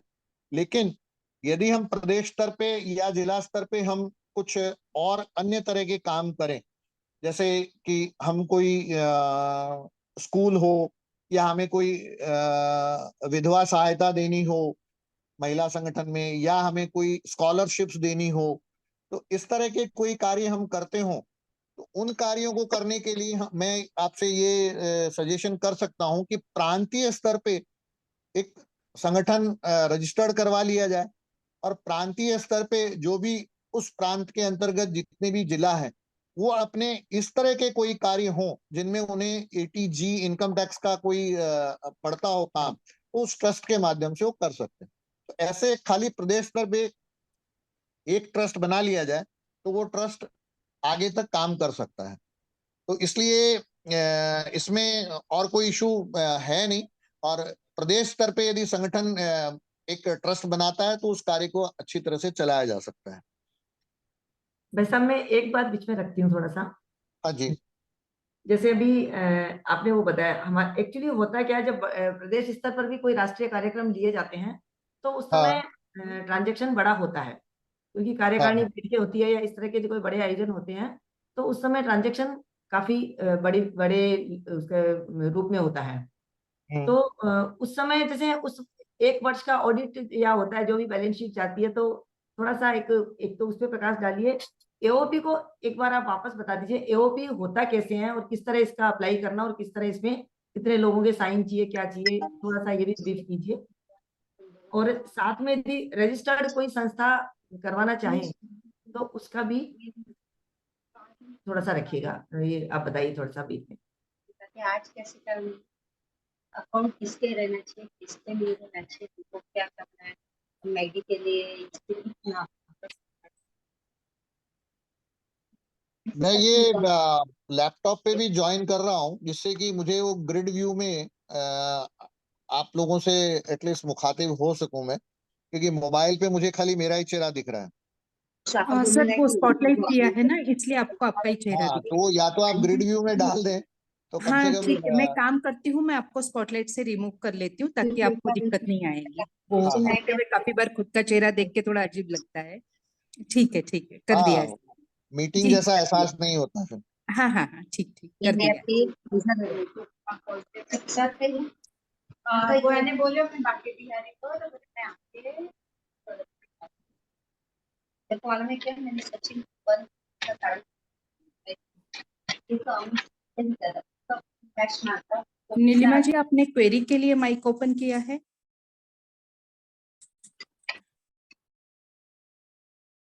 सर कंटिन्यू कीजिए प्लीज। हाँ, मैं एक सेकंड सर। सीमा जी, एक रिक्वेस्ट है, आप सर का पहले स्पीच कंप्लीट होने दीजिए, फिर क्वेरीज डालिए ताकि सर वो क्वेरीज वन बाय वन ले सके। Thank you. नहीं, आप किरण जी के पास भेजें, किरण जी क्वेश्चंस पूछ लेंगे। हाँ हाँ, क्योंकि वो क्वेरीज आते हैं ना तो माइंड डाइवर्ट हो जाता है लोगों का, तो सर के पास कंसंट्रेट कर टॉक पाएंगे। होने दीजिए, उसके बाद क्वेश्चंस पूछें। किरण जी के पास भेज दें तो किरण जी पूछ लेंगे और आपको आंसर मिल जाएगा। हाँ जी, अभी जहां तक रजिस्ट्रेशन कराने का सवाल है, रजिस्ट्रेशन से पहले जैसा किरण जी ने मुझे कहा एओपी की मैं बात करूं। एओपी एक टर्म है जो हम इनकम टैक्स में या अदरवाइज संस्थाओं के रूप में यूज करते हैं। एसोसिएशन ऑफ पर्संस, व्यक्तियों का समूह एक तरह से ये है, जिसको जिसमें कुछ लोग मिलकर के एक संस्था के रूप में अपना काम कर सकते हैं, और इसके लिए कोई बहुत ज्यादा लंबा चौड़ा विधान बनाने की जरूरत नहीं है। 2, 3, 4 पन्नों में खाली संस्था का नाम, संस्था का पता, संस्था के उद्देश्य और संस्था के पदाधिकारी और संस्था का प्रबंधन कैसे होगा उसके बारे में खाली लिखा जाता है। और इसके बाद इनको हम जैसे जैसे बदलते हैं तो वैसे वैसे एक प्रस्ताव रिजोल्यूशन के थ्रू माध्यम से बदल करके और हम बैंक को यदि बता दें तो बैंक उसको इफेक्टिव कर देता है और किसी तरह की उसमें इशू नहीं क्रिएट होते हैं। और एक संस्था के रूप में एक अनरजिस्टर्ड संस्था हो गई है जिसको हम एसोसिएशन ऑफ पर्सन के रूप में बोलते हैं, तो वो अनरजिस्टर्ड संस्था आराम से हम रन कर सकते हैं और इसमें किसी तरह की कोई दिक्कत या किसी तरह की व्यवधान नहीं आता है, आराम से हम इसे रन कर सकते हैं। और रजिस्टर्ड करवाने की जहां तक बात है तो रजिस्टर्ड कराने के बहुत सारे तरीके हैं। हम अपने आप को एक ट्रस्ट के रूप में रजिस्टर्ड करा सकते हैं, हम एक सोसाइटी के रूप में रजिस्टर्ड करा सकते हैं, हम एक कंपनी के रूप में भी रजिस्टर्ड करा सकते हैं। तो ये तीनों चारों माध्यम से हम रजिस्टर्ड करवा के और इस साधन को, इस संस्था को हम आगे बढ़ा सकते हैं। तो इसको समझने के लिए, रजिस्ट्रेशन कराने के लिए आप अपने आपके जो लोकल जो भी कॉन्टेक्ट में होते हैं वहाँ, क्योंकि इन संस्थाओं के रजिस्ट्रेशन करने के लिए प्रदेश के हिसाब से अलग अलग कायदे होते हैं। इनकम टैक्स का कायदा तो ऑल इंडिया का एक कायदा है, लेकिन रजिस्ट्रेशन से रिलेटेड जो ट्रस्ट का कायदा है या सोसाइटीज का कायदा है, ये कायदा हर प्रदेश के हिसाब से अलग अलग होता है। तो उन प्रदेशों के अनुसार उसको रजिस्टर्ड करवाने की प्रक्रिया हमें करनी पड़ती है। इनकम टैक्स में हम रजिस्टर कराते हैं तो फायदा ये मिलता है कि हम हमारी जो भी इनकम से मतलब है जो भी हम रिसीट्स प्राप्त करते हैं उसके सामने जो खर्च करते हैं वो खर्च हमें आय के सामने व्यय के रूप में मिल जाता है और जो नेट सरप्लस है उसके ऊपर ही खाली टैक्स लगता है। और वो नेट सरप्लस में भी कई तरह की छूट के प्रावधान है, अल्टीमेटली ट्रस्ट को कोई टैक्स लगता नहीं। तो ये हम पूरी वर्किंग करें तो मैं छोटे ट्रस्ट, छोटे जो संस्थाएं हैं छोटे शहरों में, जिलाओं में, उनको मैं सजेशन यही दूंगा कि आप एक अनरजिस्टर्ड एओपी बना ले। एओपी का जो ड्राफ्ट है वो मैंने किरण जी को और गीता जी को भेजा हुआ है, वो आप लोगों से बाद में शेयर कर लेंगे, या और कोई समस्या होगी तो आपस में बात करके हम उसको सॉल्व कर सकते हैं, कोई दिक्कत नहीं है उसमें। रजिस्ट्रेशन करवाना हो तो रजिस्ट्रेशन की पूरी प्रक्रिया है, उस प्रक्रिया को समझना और उसमें अकाउंट्स, ऑडिट और ट्रांजैक्शंस और समय सीमा का ध्यान रखना बहुत जरूरी है, क्योंकि उन सब चीजों पे फोकस नहीं रखेंगे तो रजिस्टर्ड कराने के बावजूद भी हमें आयकर से संबंधित कुछ समस्याएं खड़ी हो सकती हैं। इसलिए उसको आप ध्यान में रखिए। और छोटी संस्थाओं के लिए अनरजिस्टर्ड करना एओपी के रूप में ज्यादा बढ़िया है, जिसको आप आराम से चला सकते हैं। बैंक अकाउंट खुल जाएगा, बैंक में आप हर तीसरे साल जैसे जैसे अपने पदाधिकारी बदलते हैं, पदाधिकारियों के सिग्नेचर भी वहां बदल सकते हैं, उसमें किसी तरह की कोई दिक्कत नहीं आएगी। रजिस्ट्रेशन वाली बात हो गई और एओपी किस तरह से रन करना है वो मैंने आपको बता दिया। अकाउंट्स मेंटेनेंस करना है वो आपको मैंने थोड़े रूप में बता दिया कि आप मेनली फोकस रखें कि कैश बुक आपकी बराबर लिखी जानी चाहिए। यदि आपकी कैश बुक बराबर लिखी गई है और बैंक का ट्रांजैक्शन हर महीने आपने मिलान कर लिया है तो फिर आपको और कोई सालाना जो हिसाब बनाना है उसके लिए कहीं कोई दिक्कत नहीं है। हाँ, अब संस्थाओं में एक बात मैं आपसे कहूंगा, संस्थाएं बनती हैं तो फिर उसमें एनुअल जनरल मीटिंग, वार्षिक साधारण सभा या बीच बीच में ट्रस्टियों की मीटिंग, ये सब वगैरह फॉर्मेलिटीज करनी पड़ती है। जबकि अनरजिस्टर्ड संस्था रखेंगे तो आप अपनी सुविधा के अनुसार कार्य कर सकेंगी और आपको बारंबार किसी सरकारी नियम के तहत कुछ मीटिंग या कुछ वैसी कोई भी कार्रवाई करने की जरूरत नहीं पड़ेगी। आप अपने संस्था के नियम के अनुसार साल में एक बार आपने हिसाब रख दिया, आपने एक बार हिसाब समझा दिया, और जब साल खत्म हुआ अपना, मतलब सत्र खत्म हुआ, तो सत्र खत्म होने के बाद हम पदाधिकारियों को चेंजेस वगैरह सब अपने नॉर्मल मीटिंग में चेंज करके और उसको अकॉर्डिंगली आगे बढ़ा सकते हैं। इसमें और कहीं किसी तरह की समस्या नहीं है। और कुछ इशू हो तो बताएं आप। एक प्रश्न, एक तो मैं वैसा वो कह रही थी कि जैसे मैंने बताया दिल्ली में हमने जो रजिस्ट्रेशन करवाया था वो सोशल रजिस्ट्रेशन एक्ट, एक कोई एक्ट है उसके अंतर्गत करवाया था। सोसाइटी रजिस्ट्रेशन है, सोसाइटी रजिस्ट्रेशन एक्ट, यस। तो उसमें तो मुझे लगा कि शायद बहुत ज्यादा कोई ऐसे वो नहीं है, कोई कॉम्प्लिकेशन वाला कोई काम नहीं था, लगा हमें तो। इसमें क्या होता है किरण जी कि ये प्रदेश प्रदेश पे आधारित है। जैसे आपने दिल्ली में करवाया और व्यवस्थित हो गया, रजिस्ट्रेशन करवाने में इतनी समस्या है भी नहीं, लेकिन उसके बाद सर्टेन फॉर्मेलिटीज रेगुलर वे में करनी पड़ती है। तो वो समझता हूं कि हालांकि आने वाले समय में इन सब चीजों की आवश्यकता पड़ेगी, तो रजिस्ट्रेशन धीरे धीरे एक आध साल एक आध सत्र हम अनरजिस्टर्ड चलावें, उसके बाद हम धीरे धीरे रजिस्ट्रेशन की ओर बढ़े, तो हम स्टेप बाय स्टेप उन चीजों को समझ सकते हैं। हाँ जी भाई साहब, अच्छा। एक बात मैं भी पूछना चाहती हूँ। हाँ जी। हमारा जैसे उत्तर प्रदेश है और मैं मध्य उत्तर प्रदेश से हूँ, तो हमारे यहाँ जब संस्थाओं के रजिस्ट्रेशन की, चाहे वो जिला लेवल पे हो चाहे प्रदेश लेवल पे, तो यहाँ पर बोला गया कि अगर आप मध्य उत्तर प्रदेश महेश्वरी महिला संगठन के नाम से कराएंगे तो हम इसको रजिस्टर्ड नहीं कर पाएंगे, पर यदि आप मध्य उत्तर प्रदेश महेश्वरी महिला मंडल के नाम से कराएंगे तो हम कर पाएंगे, क्योंकि यहाँ संगठन केवल पॉलिटिक्स पार्टियों के लिए यूज किया जाता है, इसलिए हम इस पे रजिस्ट्रेशन नहीं करते हैं। तो ऐसा करके भी हमारे यहाँ समस्या आई, फिर हमने इसको थोड़ा मंडल में ही परिवर्तित। अध्यक्ष महोदय, ये बात बहुत सही है, क्योंकि क्या होता है प्रदेश स्तर पे जो ये रजिस्ट्रार होते हैं, जो रजिस्टर्ड करते हैं इन संस्थाओं को, ये नाम को लेकर के भी बहुत ज्यादा रिजर्व्ड रहते हैं। तो सर्टेन जगह पे कुछ यहाँ जैसे गुजरात में है तो ये कहते हैं कि आप कोई भी रजिस्ट्रेशन करवाना है तो ट्रस्ट शब्द जरूर यूज करिए, बिना ट्रस्ट के हम रजिस्ट्रेशन नहीं करेंगे। तो ये डिपेंड करता है, ये संस्थाओं के ऊपर आधारित है, इसलिए महिला मंडल संगठन के रूप में वो नाम कोई दूसरा कोई अधिकारी आएगा, हो सकता है वो एग्री भी कर जाए। तो ये अलग अलग क्षेत्र के हिसाब से परिस्थितियां हैं, इनके बारे में कोई यूनिवर्सल या यूनिफॉर्म लॉ नहीं। अच्छा, पर ये समस्या आई हम लोगों को। हाँ, ये डेफिनेटली आई होगी।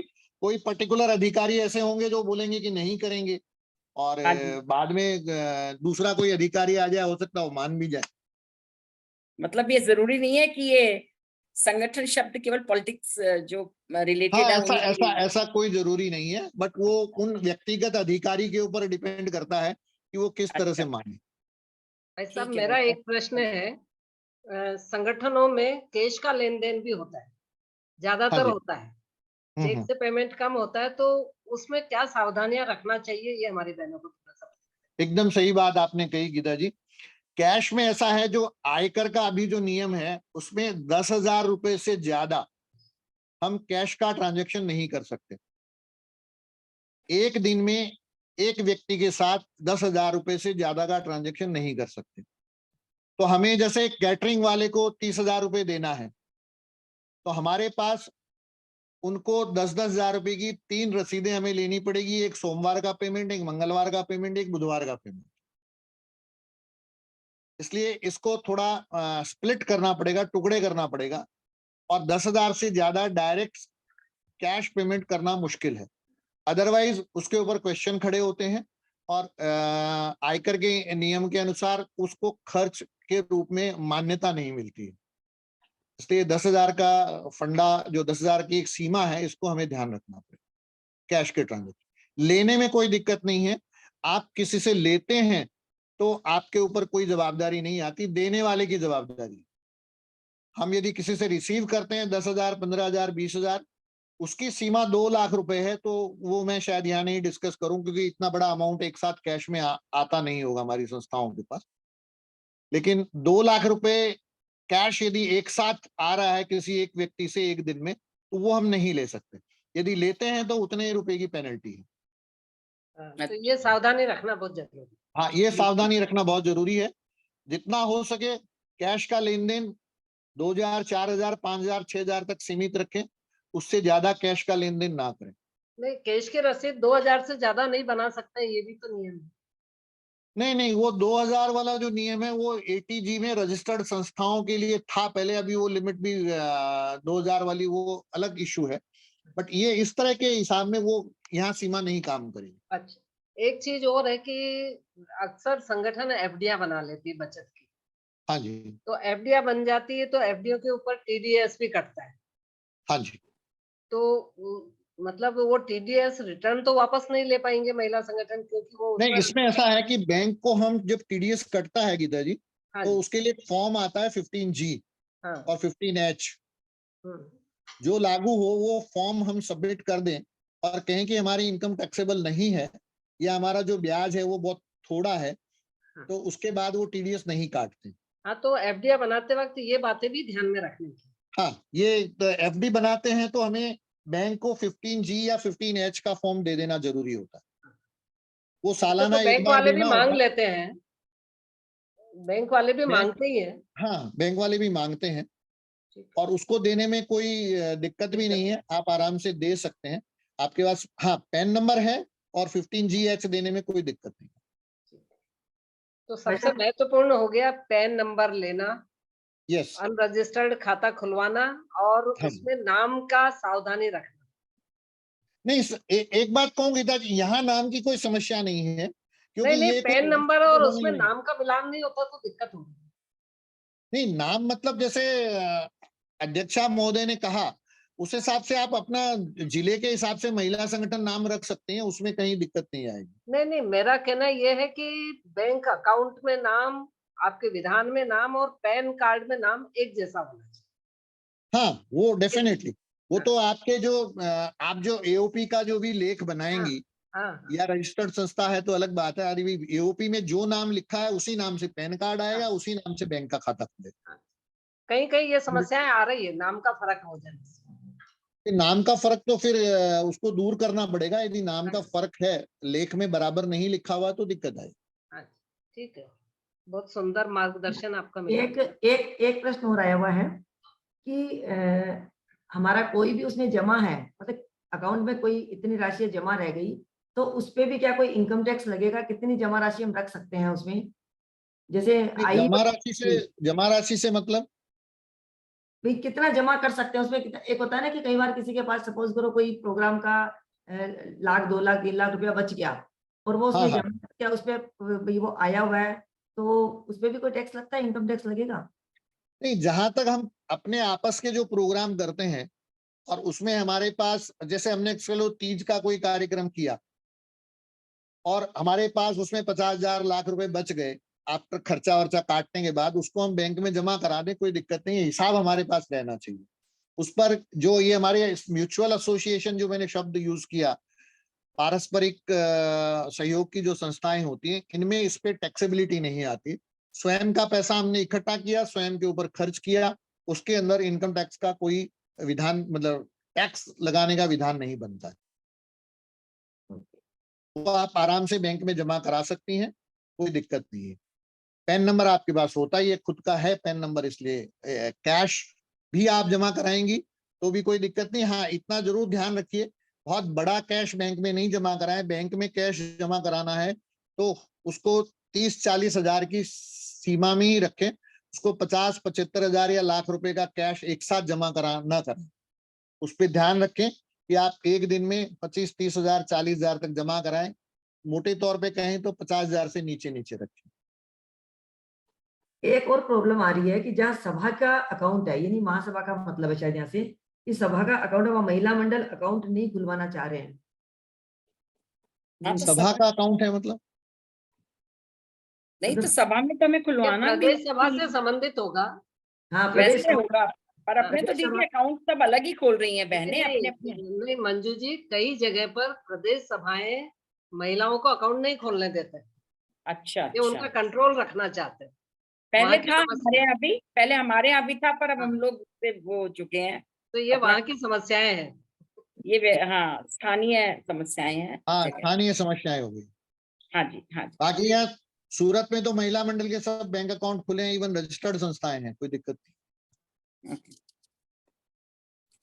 मुझे ध्यान है, मैंने 85 या 86 में माहेश्वरी महिला मंडल का रजिस्टर्ड करवाया था।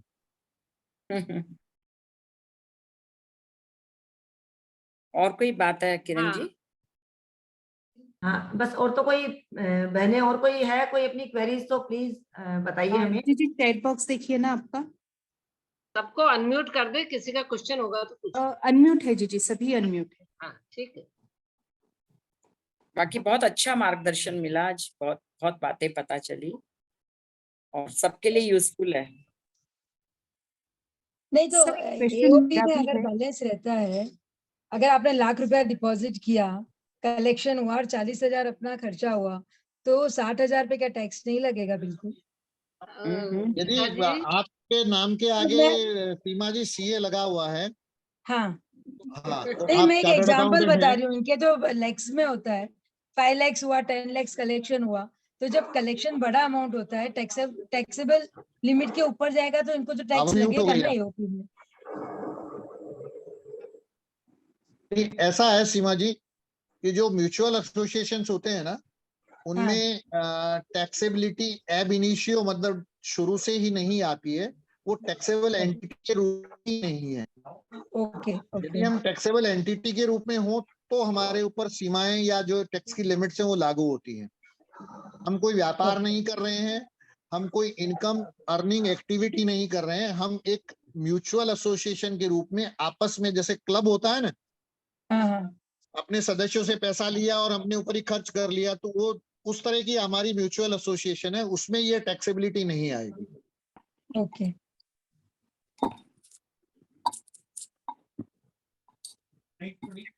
और किसी बहन का कोई क्वेश्चन है? आप क्लियर हैं इस मामले में? कहीं आप म्यूचुअल एसोसिएशन के बारे में स्टडी करेंगी तो ध्यान आ जाएगा।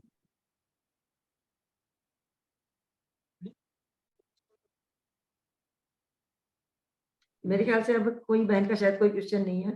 हाँ, और जी, तो मैं पूछना चाहती हूँ, विदर्भ प्रदेश से प्रेमा बम, जी प्रेमा जी पूछिए। सुन पा रहे हैं? हाँ, हाँ, सुन रहे तो हैं, बोलिए। हमारा रजिस्टर नहीं है तो पैन कार्ड कैसे बनाए? अभी तो बताया, अभी बताया ना, एओपी के माध्यम से। क्या? अभी भाई प्रेमा साहब जी, को प्रेमा जी अभी आपको किरण जी वो एओपी भेज देगी अच्छा, नमूना, और उसमें लिख देंगी कि कैसे कैसे करना है। वो ओके। आप बैंक में खाता खुलवा के और पैन कार्ड के लिए एप्लीकेशन दे सकते हैं, और आपके ओके। लोकल कोई भी सीए से बात करेंगे तो कोई भी बता देगा। Okay okay. आपके ओके। लोकल में जो भी कंसर्न चार्टर्ड अकाउंटेंट है, कहीं आपको लगे तो आप मुझसे डायरेक्ट बात भी करवा सकते हैं, कोई इश्यू नहीं है। ओके। कहीं भी किसी को ऐसा लगे तो मैं उनको गाइड कर दूंगा कि किस तरह से उनको करना है। एक क्वेश्चन मेरा था सर, हाँ जी। कि हम हमारे जैसे संस्थान में आयकर भरते हैं और आज कोषाध्यक्ष पद पे हैं, तो आगे हमें कोई परेशानी तो नहीं है? नहीं नहीं, बिल्कुल नहीं होएगी। संगठन के नाम से है ना, आप व्यक्तिगत नहीं जी हो। जी जी, वही एक क्वेश्चन आया था मन में कि उसको भी क्लियर कर लें आपसे। नहीं नहीं, कहीं कोई दिक्कत नहीं है। हाँ, एज ए कोषाध्यक्ष आपको हो सकता है एक दो जगह जवाब देना पड़े, तो वो तो आपके पास जब अकाउंट से आपने हिसाब बराबर रखा है तो जी, जी। व्यवस्थित आप उनका रिप्लाई कर सकते हैं, कोई दिक्कत नहीं। जी जी, व्यक्तिगत धन्यवाद। आपके ऊपर कुछ नहीं होगा। जी जी, धन्यवाद बहुत। बहुत सुंदर मार्गदर्शन मिला भाई साहब आपका, और मेरे ख्याल से सबकी क्वेरीज काफी क्लियर हो गई हैं, और बहुत सक्सेसफुल आज की मीटिंग रही। विशेष आपको आभार व्यक्त करती हूँ महिला संगठन की ओर से, भाई साहब ने जो इतना सुंदर बताया, और आगे भी कभी जरूरत पड़ेगी तो मुझे लगता है हमेशा हम लोगों को ये मदद मिलेगी। बहुत अच्छा भाई साहब, पुनः आपका धन्यवाद। एक क्वेश्चन और है भाई साहब मेरा, क्या हम किसी एक बैंक का नाम लेकर और सभी के अकाउंट एक ही बैंक में खुलवा सकते हैं, ताकि एक ही नियम रहे सब जगह? बैंक में आप बात करके खुलवा सकते हैं, क्योंकि वो बैंक क्या है, फिर अकॉर्डिंगली अपने डाउन द लाइन यदि इंस्ट्रक्शंस दे देते हैं अपने मैनेजर्स को, तो खाता खोलने में सुविधा तो डेफिनेटली होती है। और इसके अंदर आप मेनली तो ये जो प्राइवेट बैंक्स हैं, आईसीआईसी बैंक या एचडीएफसी बैंक, हाँ ये लोग खुल, हाँ ये लोग इस तरह का काम कर सकते हैं। पर ये लोग चार्ज बहुत लगाते हैं, चार्ज बहुत है। हाँ, बट इनके यही समस्या है कि एक तो चार्जेस बहुत लगाते हैं, और इनका कंप्यूटर से जनरेटेड बहुत सारी इंफॉर्मेशंस ये पास ऑन भी करते रहते हैं, तो इनकम टैक्स डिपार्टमेंट को वांछित अवांछित हर तरह की सूचनाएं ये भेजते रहते हैं। तो फिर क्या फायदा वहां कराने से? तो वहां खोलने में ये समस्या कभी भी खड़ी हो सकती है। बाकी सबसे बढ़िया क्षेत्र यदि आप खोलते हैं तो यहाँ आपके लोकल में कोई भी कोऑपरेटिव बैंक हो, वहां आप खाता खोल लें तो समस्याएं कम आती हैं, और या फिर कोई नेशनलाइज बैंक जो रेगुलर में हो वहां आप खाता खोल। ठीक। अभी एक जानकारी में आया था पंजाब हरियाणा प्रदेश से, वहां की अध्यक्षा सीमा जी ने मुझे बताया कि हमारा पीएनबी में खुल गया। तो मैंने कहा कैसे, आपका रजिस्ट्रेशन नहीं, उनका रजिस्टर नहीं है, उनका प्रदेश संगठन, तो उन्होंने कहा फिर भी हमारा खुल गया। और तो सीमा जी यदि आप थोड़ा सा वो कर सकते हैं कि पीएनबी में वाकई, क्योंकि पीएनबी देखिए गवर्नमेंट बैंक है, और क्या उसमें यदि ऐसा हो सकता है तो बाकी बहनों को भी जानकारी मिल जाएगी। सीमा जी एक बार यदि आप इसको बता सकती हैं तो। किरण जी वो बताएं, अपनी बात बिल्कुल ठीक है, लेकिन हमको एओपी के माध्यम से ही करवाना चाहिए। हाँ, हमें ये सबसे सरल तरीका यही है, और हम यही चाहेंगे कि सभी बहनें एओपी को और अच्छे से समझ लें, और अच्छे से वो जैसे अपने लोकल चार्टर्ड अकाउंटेंट कोई भी आपके हैं कांटेक्ट में, और बैंक मैनेजर भी आपको समझा देंगे इसके बारे में। और रिटर्न में जो भाई साहब से हमारे पास सामग्री आई है वो हम आप तक सारी प्रेषित करेंगे, ग्रुप में मैं भेज दूंगी, तो आपको सब और एकदम इसका एक वो हो जाएगा, सारा क्लियर भी हो जाएगा, और आपके पास एक पूरी हेल्पलाइन आ जाएगी, समझ लीजिए कहीं कोई समस्या नहीं रहेगी। ये एओपी वाला जो माध्यम है वो सबसे सरल माध्यम है।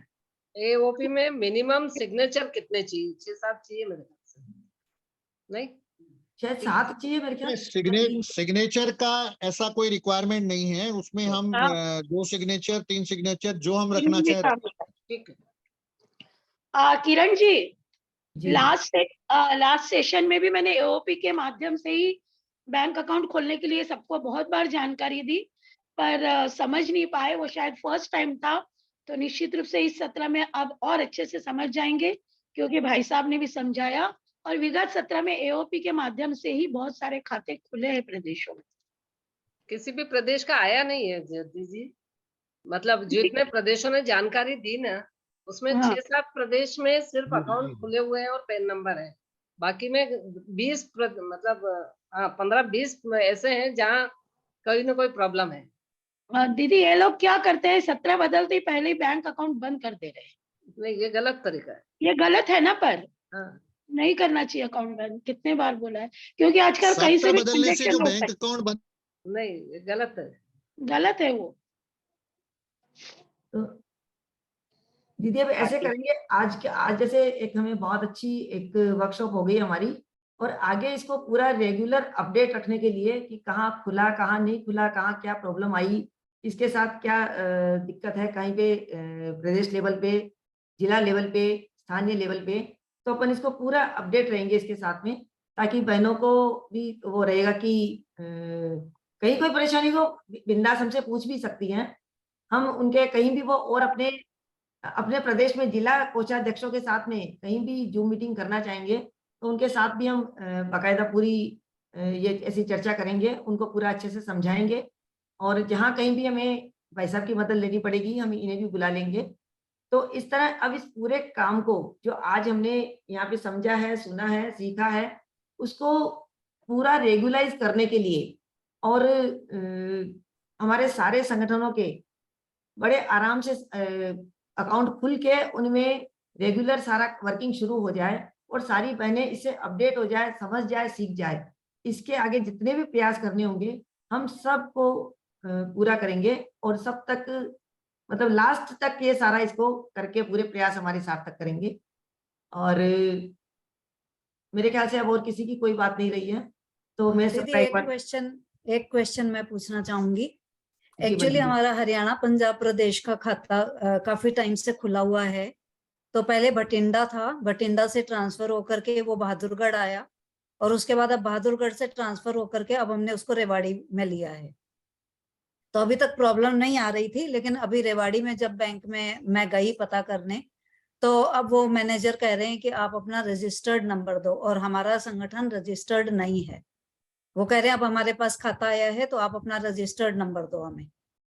तो अब इसका क्या सॉल्यूशन है? कौन सी बैंक में है ये? पीएनबी में। तो अभी सीमा जी ने तो कहा था ना कि पीएनबी में हमारा खुल गया है, मुझे बताया था उन्होंने। दीदी वो फरीदाबाद संगठन का था, मैंने उस टाइम आपको बताया था, हमारा तो ऑलरेडी कंटिन्यू है। अच्छा अच्छा, पंजाब हरियाणा का तो कंटिन्यू है। तो वैसा प्रदेश संगठन को अभी क्या करें, या तो उसको बंद करके दूसरा खोल ले एओपी के माध्यम से, या क्या करें? हाँ, उसमें बेसिकली ऐसा है कि यदि वो रजिस्ट्रेशन मांग रहे हैं तो उनसे आप ये कह दीजिए कि ये अनरजिस्टर्ड संस्था है। अच्छा, रजिस्ट्रेशन नंबर नहीं है तो वो आपको ज्यादा से ज्यादा क्या करेंगे, करंट अकाउंट की वो वर्किंग देंगे। अच्छा, करंट अकाउंट में आप खोल लीजिए, सेविंग्स अकाउंट नहीं खोलें। रजिस्टर्ड संस्थाओं को ये लोग सेविंग्स अकाउंट खोलने की परमिशन देते हैं और अनरजिस्टर्ड संस्थाओं को नॉर्मली ये करंट अकाउंट खोल के देते हैं। तो करंट अकाउंट में हमें इतना ही नुकसान होगा कि हमें जो रेगुलर ब्याज मिलता है, थोड़ा भी जो 4% 5% वो नहीं मिलेगा, और सेविंग्स अच्छा। अकाउंट में वो मिलता रहता है। इतना ही फर्क। भाई साहब धन्यवाद।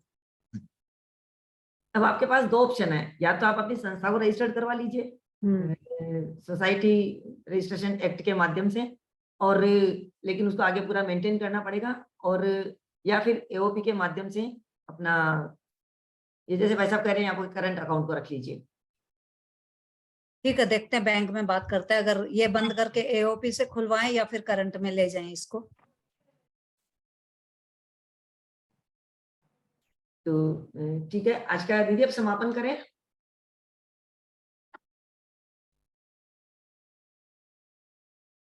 हाँ, यदि हो गया है सब कुछ तो फिर समापन करिएगा। अब हम इस आज की बैठक को समापन की ओर लेके जा रहे हैं। मैं आदरणीय मंजू दीदी का, ज्योति दीदी का, ममता जी का, गीता दीदी का, और आज के हमारे मुख्य वक्ता भाई श्री सुरेश जी काबरा साहब का बहुत बहुत धन्यवाद करती हूँ कि आपने अपना अमूल्य समय हमारे लिए निकाला, हमें इतनी अच्छी जानकारियां दी, दीदी लोगों ने इतना अच्छा मार्गदर्शन दिया।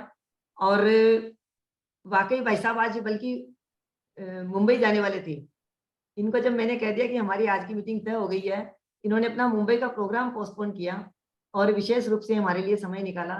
भाई साहब हम बहुत बहुत आपकी हृदय से आभार प्रकट करते हैं, कृतज्ञता प्रकट करते हैं, और आगे भी हम आपकी सेवाएं लेना चाहेंगे जब जब हमें जरूरत पड़ेगी, क्योंकि इस कार्य को पूरा रेगुलाइज कराना एक पूरा एक मिशन की तरह है हमारा इस सत्र में।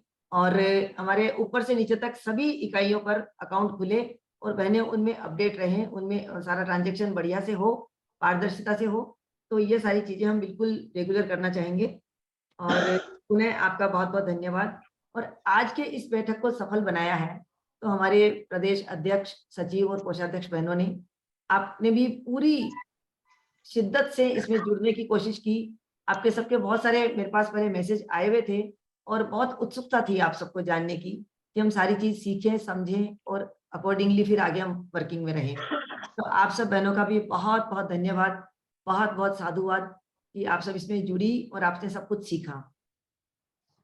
इस मिशन को आगे बढ़ाएंगे और रेगुलर करेंगे, इस पूरे दृढ़ संकल्प के साथ आज की हम इस पूरी बैठक को समापन करेंगे। और विशेष आभार मेरा हमें जूम प्रोवाइड करने के लिए और इसको संचालित करने के लिए हमारी राष्ट्रीय प्रभारी तकनीकी समिति की बहन भाग्यश्री जी, और आपके साथ विनीता जी और सुशीला जी, आपका भी बहुत बहुत धन्यवाद। पुनश्च सबका धन्यवाद। जय हिंद, जय ये भारत। एओपी टैक्स फ्री कभी से हो गई सर?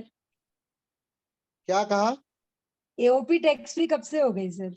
टैक्स फ्री नहीं है ये। हाँ वही तो मैं बोल रही हूँ सर। नहीं, मैं आपसे, आप इसको समझिए। सीमा जी बोल सर रही है ना, आपने बताया टैक्स फ्री, तो मैं वापस नहीं पूरा नहीं, एक्ट मैं देखा क्या आपसे कब ये से नहीं टैक्स कह रहा फ्री हो हूँ, गई। मैं आपसे हाँ ये नहीं कह रहा हूँ कि एओपी टैक्स फ्री है। हाँ ये एओपी जो म्यूचुअल एसोसिएशन के रूप में है, वो हाँ। म्यूचुअल एसोसिएशन के कंसेप्ट के ऊपर टैक्स फ्री है। पर सर इनको अगर नहीं समझ में यदि आएगा एओपी में आप तो अगर बिजनेस CMA करते हैं तो वो बंद टैक्सेबल है। जो भी संस्थाएं एओपी का अकाउंट खोलती है प्लीज अपने सीए से कंसल्ट करिए, जैसा कि सर ने बोला है, नहीं तो अननेसेसरी प्रॉब्लम्स हैं। आपने तो बताया ही है सबको कि भाई आप कंसल्ट करिएगा, बिकॉज टैक्स फ्री तो नहीं है ये। तो मुझे जस्ट इतना ही क्लैरिफाई करना था, sorry sir. AOP tax free नहीं है। एओपी का जो म्यूचुअलिटी का कंसेप्ट है उसकी वजह से उसके आय पे टैक्स नहीं लगेगा। तो फिर इसमें और टैक्स लगने का और क्या चांसेस हैं? टैक्स तो ये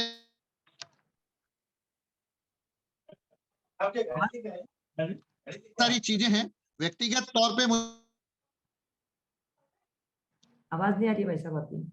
कि भी क्या किस संस्था का वर्क हो रहा है। छोटी संस्थाओं में ये प्रॉब्लम नहीं है, कहीं बहुत ज्यादा लेन देन हेलो, बहुत ज्यादा आ रहा है तो उसमें अंदर हमें थोड़ी चीजों को देखना पड़ेगा, बाकी रूटीन हाँ, कोर्स मैम। में कहीं कोई दिक्कत।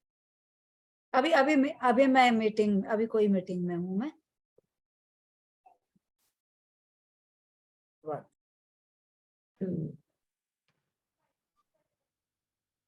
तो अब हम इस सभा को समापन करते हैं। आज की मीटिंग बहुत अच्छी मीटिंग रही, बहुत सक्सेसफुल मीटिंग रही हमारी, और पुनश्च मैं सभी का बहुत बहुत धन्यवाद करती हूँ, आभार करती हूँ। मैं भी आप सभी लोगों का आभार व्यक्त करता हूं कि आपने मुझे मौका दिया आप सब लोगों से बातचीत करने का और अपनी बात रखने का। बहुत बहुत धन्यवाद आप सब। मंजू आंटी, जय श्री कृष्ण, आपका माइक म्यूट है।